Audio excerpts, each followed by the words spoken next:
श्री रामचंद्र भगवान कृष्ण कन्हैया लाल की जय, हनुमान जी महाराज की, सदगुरु भगवान की जय। अपने अपने गुरु महाराज की जय, अपने अपने माता पिता की जय, सत्य सनातन धर्म की जय। ओम नमः पार्वती पते हर हर महादेव महादेव। लोकाभिरामं रणरंगधीरं राजीवनेत्रं रघुवंशनाथं कारुण्यरूपं करुणाकरन्तं श्रीरामचन्द्रं शरणं प्रपद्ये। मनोजवं मारुततुल्यवेगम् जितेन्द्रियं बुद्धिमता वरिष्ठं वातात्मवानरयुद्धमोख्यं श्रीरामदूतं शरणं प्रपद्ये। तो ध्यानमूलं गुरुमूर्ति पूजा मूलं गुरुपद, मंत्रमूलं गुरुवाक्यं, मोक्षमूलं गुरुकृपा। गुरुर्ब्रह्मा गुरुर्विष्णु गुरुर्देवो महेश्वर,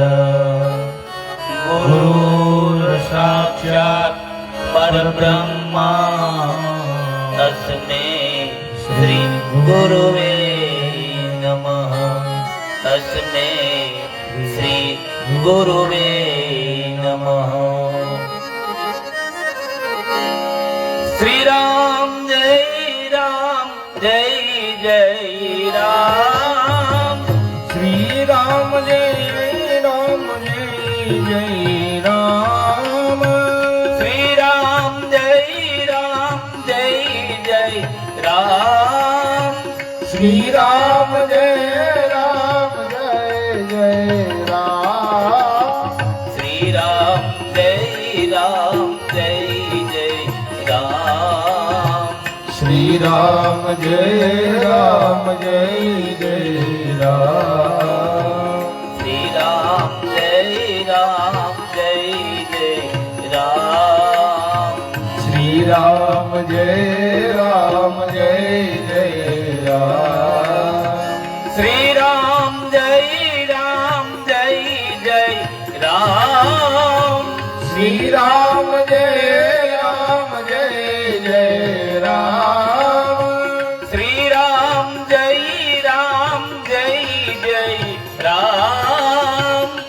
राम जय जय राम, श्री राम जय जय राम, श्री राम जय जय राम, श्री राम जय जय राम, श्री राम जय जय राम, जय रघुनंदन जय सिया राम, जय रघुनंदन जय सिया राम, जय रघुनंदन जय सिया राम, जय रघुनंदन जय सिया राम, जानकी वल्लभ सीता राम, जानकी वल्लभ સીતારામ जानकी वल्लभ सीताराम जानकी वल्लभ सीताराम श्री राम जय जय राम श्री राम जय राम जय राम श्री राम जय जय राम श्री राम राम जय जय राम श्री राम जय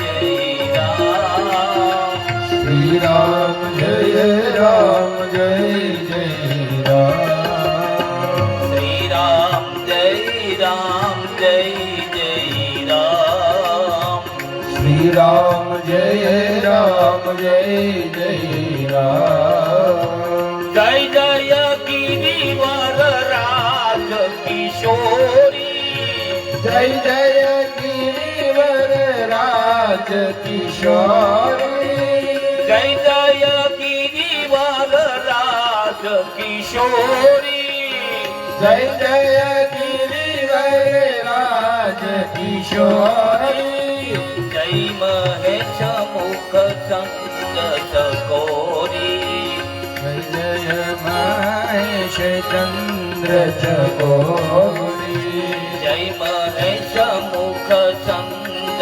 चकोरी जय जय महेश मुख चंद्र चकोरी जय गजबदन चढ़ानन माता श्री राम जय जय राम जय गजबदन चढ़ानन माता श्री राम जय जय राम जगत जननी दामिनी मुनिगाता श्री राम जय जय राम जगत जननी दामिनी मुनिगाता श्री राम जय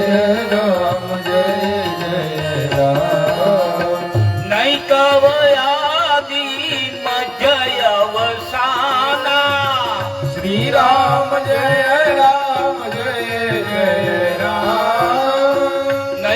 नैकवयादि मजय अवसाना श्री राम जय राम अमित प्रभाव उदेतन जाना श्री राम जय राम अमित प्रभाव उदेतन जाना श्री राम जय राम भव विभव पराभव कारिणी श्री राम जय राम भव विभव पराभव कारिणी श्री राम जय राम विश्व विमोहिनी स्वपद्विहारिणी श्री राम जय राम ये जग जननी ये जगदम्बा श्री राम जय राम ये जग जननी ये जगदम्बा हे जग जननी हे जगदम्बा मात भवानी चरण माले जे मात भवानी चरणों माले रे मात भवानी चरण माले जे मात भवानी चरणों माले रे श्री राम जय जय राम श्री राम जय राम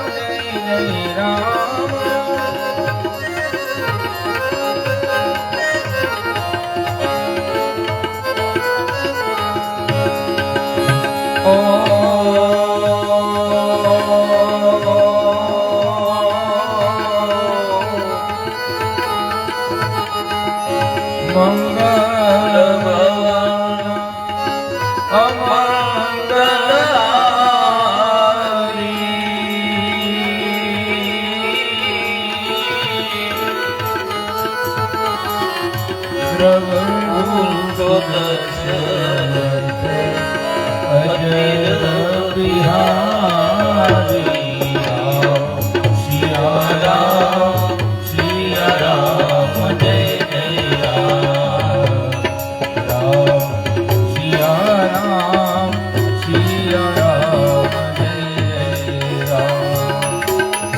જય જય જય હનુમાન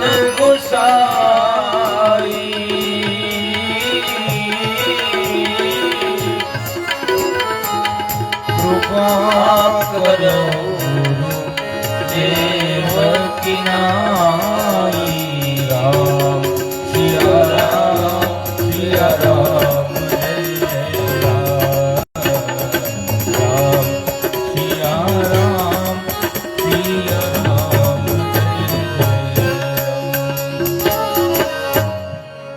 રામચરિત માનસ કથાની અંદર આજે આપણે 5મો દિવસ હનુમાન જયંતિનો દિવસ હનુમાનજી મહારાજના શરણમાં પ્રાર્થના સાથે એમને વંદન કરીએ. બીજું કે આજે આપણે રામકથાની અંદર સીતાજીનો સ્વયંવર રામ વિવાહ પ્રસંગ લેવાનો છે. એટલે આ પ્રસંગ બરોબર આપણે 6 વાગે લેવાનો છે. એટલે ત્યાં સુધી આપણે પહોંચવાનું છે. ભગવાન રામ અને માં ભગવતી સીતાજીના વિવાહનો પ્રસંગ છે. આપણે કાલે જોયું, દર્શન કર્યું કે રામ લખન અને વિશ્વામિત્ર જનકપુરીની અંદર પધાર્યા છે. જનક મહારાજે એને બહુ સરસ ઉતારો આપ્યો છે. રામ અને લખન જનકપુરનું દર્શન કરી આવી અને ગુરુ મહારાજની સેવા કરે છે, રાત્રિ શયન કરે છે, સવારમાં જાગૃત થાય છે, ગુરુ મહારાજનું પૂજન કરે છે, ગુરુ મહારાજની સેવા કરે છે. અને પછી બંને ભાઈઓ સવારમાં સ્નાન પૂજા કરવા બેઠા તો રામજીએ કહ્યું કે બાપજી, આપની આજ્ઞા હોય તો અમે જનકપુરના બગીચામાંથી પૂજા માટે પુષ્પો લઈ આવીએ. રામજીએ વિશ્વામિત્રને કહ્યું છે કે બાપજી, આપની આજ્ઞા હોય તો અમે જનકજીના બગીચામાંથી પુષ્પો લેવાને માટે જઈએ. રામ લક્ષ્મણને મંજૂરી મળી ગઈ છે. બંને ભાઈઓ જનક મહારાજની પુષ્પ વાટિકાની અંદર પૂજા માટે પુષ્પો લેવાને માટે આવે છે. સવારનો સમય છે. રામ લખન નીકળ્યા છે. સુંદર બાગ છે. જનક મહારાજનો એટલો બધો સુંદર બાગ છે. તુલસીદાસ ગોસ્વામી એનું વર્ણન કર્યું છે. કાયમ ત્યાં વસંત ઋતુ રહેતી હોય તેવું દ્રશ્ય છે. દુનિયાના તમામ પુષ્પ છોડ જાણે બગીચામાં લાગ્યા છે. બગીચાના મધ્ય ભાગમાં એક સરોવર છે અને સરોવરના પગથિયા ઉપર મણી જડેલા છે અને સરોવરના ઘાટ ઉપર માં ભવાનીનું મંદિર છે. સરોવર છે, સરોવરના ઘાટ ઉપર માં ભવાનીનું મંદિર છે. ગિરિજા પાર્વતીનું મંદિર છે, જ્યાં જનક રાજાના કુટુંબના સભ્યો ત્યાં પૂજા કરવા આવતા હતા. જ્યાં જઈએ ત્યાં મન લોભાય એવા સુંદર બગીચો છે. રામ લક્ષ્મણ બગીચાના દ્વાર ઉપર આવ્યા છે. રામાયણમાં 2 વાટિકાનું વર્ણન કર્યું છે. એક તુલસીદાસજીએ કર્યું, એક રાવણની અશોક વાટિકા અને એક જનકની પુષ્પ વાટિકા. બંને વાટિકામાં કેન્દ્રમાં સીતાજી છે. જનક મહારાજની પુષ્પ વાટિકાની અંદર કેન્દ્રમાં સીતાજી છે અને રાવણની અશોક વાટિકામાં પણ કેન્દ્રમાં સીતાજી છે. પણ ફરક એટલો છે, એક જનક મહારાજની પુષ્પ વાટિકા તે યોગીની છે અને રાવણની અશોક વાટિકા તે ભોગીની છે. ભોગીની અશોક વાટિકા સલામત ન રહી, ઉજળી ગઈ અને જનક મહારાજની પુષ્પ વાટિકા સલામત રહી. આ બંને વાટિકામાં આટલો ફરક છે. લક્ષ્મણજીએ જરા બગીચામાં પ્રવેશ કરવામાં ઉતાવળ કરી તો રામે અટકાવ્યા છે. લક્ષ્મણજી જનક મહારાજના પુષ્પ વાટિકાની અંદર જા પ્રવેશ કરવા જાય અને ઉતાવળ કરી એટલે રામે હાથ પકડ્યો છે, ઉભા રહો. કે બીજાની માલિકીમાં આપણે તેમની રજા સિવાય અંદર જવાય નહીં. કેવો વિવેક બતાવ્યો છે, સમજવા જેવી વાત છે.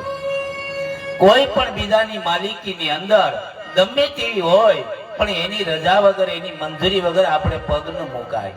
આ સિદ્ધાંત છે. બગીચામાં પ્રવેશ ન કરાય માટે આપણે માળીઓને પૂછવું પડે. માળીઓને બોલાવ્યા છે, ત્યાં તો માળીઓ નાચવા લાગ્યા છે. માળીઓએ આવી અને પ્રભુ રામનો સત્કાર કર્યો છે. પધારો મહારાજ, પધારો. સૂર્યોદય થયેલો છે, સુંદર વાતાવરણ છે બાગનું. રામ લક્ષ્મણ બગીચામાં પ્રવેશ કરે છે. સંતો કહે છે જે અડધા ફૂલ સૂર્ય ઉગ્યો એટલે ખીલ્યા હતા અને બાકીના જે અડધા ફૂલ રામને જોઈને ખીલવા લાગ્યા છે. અડધા ફૂલ સૂર્ય ઉગ્યો તો એટલે ખીલેલા હતા, બાકી જે અડધી કળીઓ હતી ખીલેલા નહોતા તે રામને જોઈ અને ખીલવા લાગ્યા છે. આખો બાગ રામ દર્શનથી ખીલવા લાગ્યો. સરોવરનું પાણી તરંગિત થવા લાગ્યું છે. જેમ જેમ રામ આગળ ગયા તેમ ગિરિજા મંદિરના ઘંટ શંખ વાગવા લાગ્યા. જાણે રામનું પ્રકૃતિ સન્માન કરી રહી તેવું સુંદર દ્રશ્ય હતું.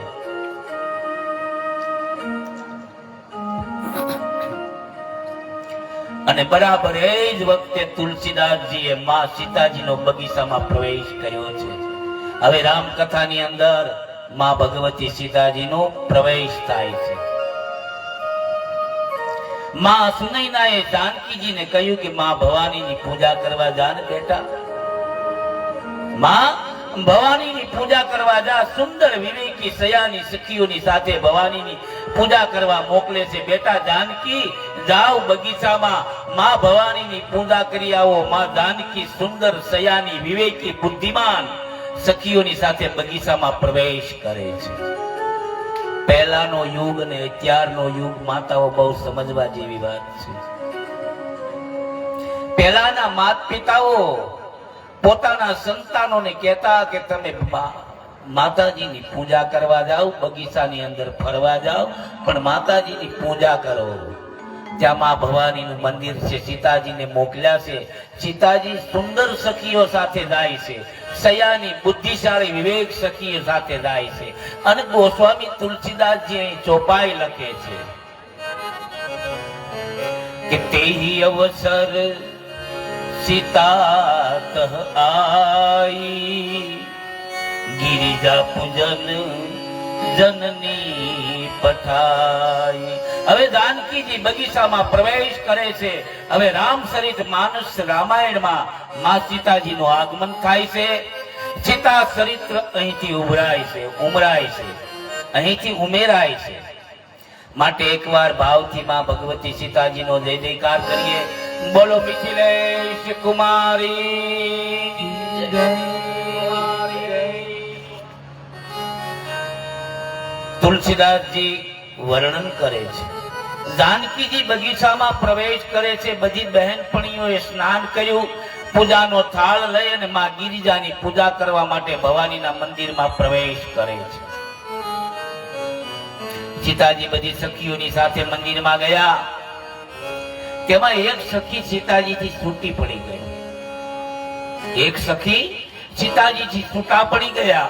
એ બગીચો જોવા પાછળ રહી ગયા અને કુંજ ગલીમાં ફરતા હતા. એમાં એ રામ લખનને જોઈ ગયા. રામ દર્શન થતા ભાવાવેશમાં ડૂબેલી સીતાની એ સયાની સખી દોડતી આવે છે. ભવાનીના મંદિરમાં સીતા પૂજન કરે છે. ત્યાં આવી અને હાથ પકડીને કહ્યું, સાલ પહેલા જલ્દી તું બહાર આવ. હાથ પકડી અને સીતાજીને કહે છે કે તું બહાર આવ. ગઈકાલે જે બંને રાજકુમારોએ આખા જનકપુરને મોહિત કર્યું હતું. આપણે વાતો સાંભળતા હતા ને કે કાલે બે રાજકુમારો જનકપુરની અંદર નીકળ્યા છે. આખું જનકપુર ઘેલું થયું છે. તે બંને ભાઈઓ આજ બગીચામાં ફરી રહ્યા છે. તું મને પૂછતી હતી ને કે આખા જનકપુરમાં જે ચર્ચા થાય છે તે રાજકુમારો કોણ હતા, તો ચાલ તને તેના હું દર્શન કરાવું છું. દેખન બાગ કુંવર દોવું આયે. સીતાજી સખીને કહે છે કેવા સુંદર છે, થોડુંક વર્ણન કરું. વર્ણન તો કર. સખી કહે કેમ વર્ણન કરું? સાહેલી કેવી હોવી જોઈએ, બેનપણી કેવી રાખવી જોઈએ, આપણને આ ધર્મ ગ્રંથો બતાવે છે. મને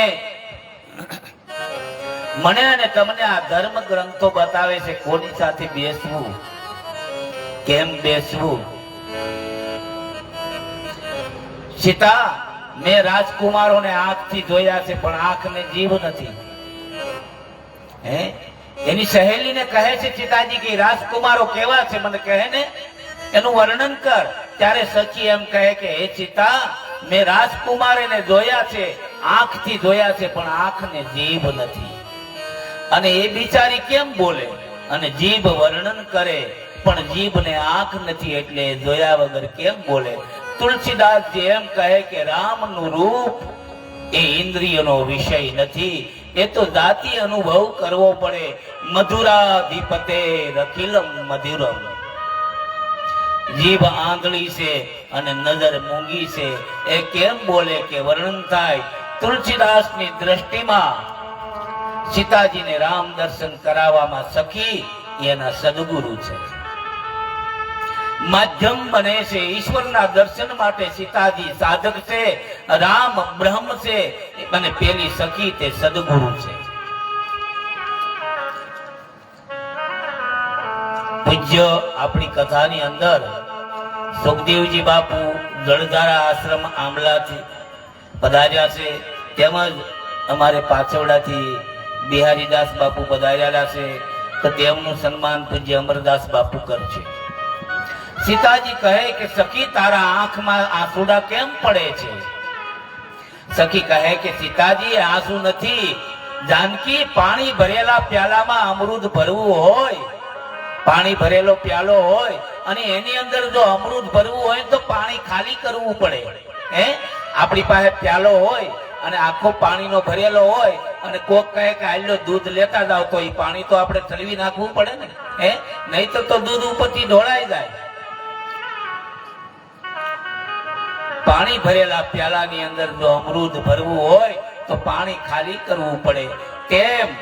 એટલે મારી આંખમાં રામ રૂપનું અમૃત ભરવું છે, એટલે આંખનું ખારું પાણી મેં ખાલી કર્યું છે.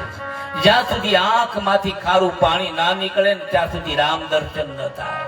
બહુ સમજવા જેવી છે. મારી તમારી આંખમાંથી જે ઈર્ષા દેખાય, ઝેર નો નીકળે ને ત્યાં સુધી રામ નો દેખાય. ગમે એટલે આપણે વ્રત કરીએ, ગમે એટલે આપણે પૂજા પાઠ કરીએ, પણ આંખમાં ઝેર હોય, કોઈનું આપણે સારું ન જોઈ શકીએ. હે, આ જયારે ઝેર આંખમાંથી નીકળી જાય અને આખું જગત મને તમને સીતારામમય લાગે ને ત્યારે રામ દર્શન થાય. મોઢામાં બોલવું બીજું અને આંખમાં બીજું, એમ રામ નો દેખાય મારા વાલા. આ ગ્રંથો મને તમને બતાવે છે. આ મનોરંજન નથી, મનોમંથન છે. આની અંદર એક એક શબ્દની અંદર, એક એક ચોપાઈની અંદર એટલો બધો રહસ્ય ભરેલું છે કે મારા ને તમારા જીવનના તમામ સમસ્યાઓનો ઉકેલ આવે. કેવી વાત કરી છે કે જ્યાં સુધી આંખમાંથી ખારું પાણી ઈર્ષ્યા રૂપી લાઈટ ગઈ, વાહ ભાઈ વાહ.